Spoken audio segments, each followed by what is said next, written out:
Okay, so Alicia is asking about being overweight. BMI stands for body index, and it's like dividing your weight by your height.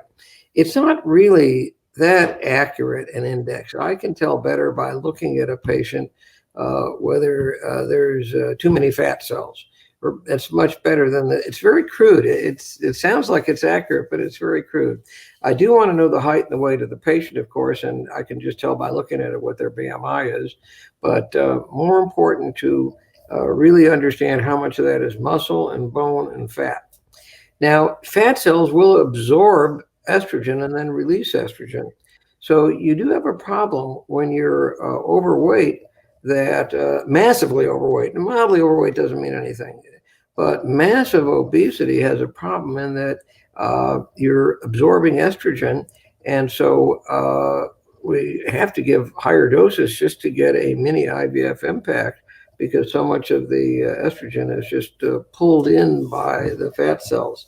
But nonetheless, if you're 38 and you're overweight, you shouldn't be waiting to try to lose weight. You need to get those eggs now, because the most important thing is the age of the eggs. That's what is critical. So don't let having a high BMI interfere with your getting your treatment before your eggs get older. That's what I'd say. Now, if you're dangerously overweight and it's really hard to lose weight, these gastric bypass procedures or banding procedures really work, and they work more quickly and more rapidly. So let's say we have our embryos already, because we don't want your eggs getting older, and maybe you don't want to be pregnant when you're massively obese.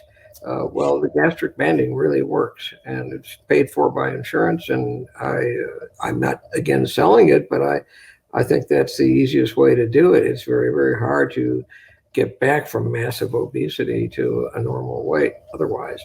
But so that's my answer about BMI. I wouldn't let that interfere with your getting the proper treatment.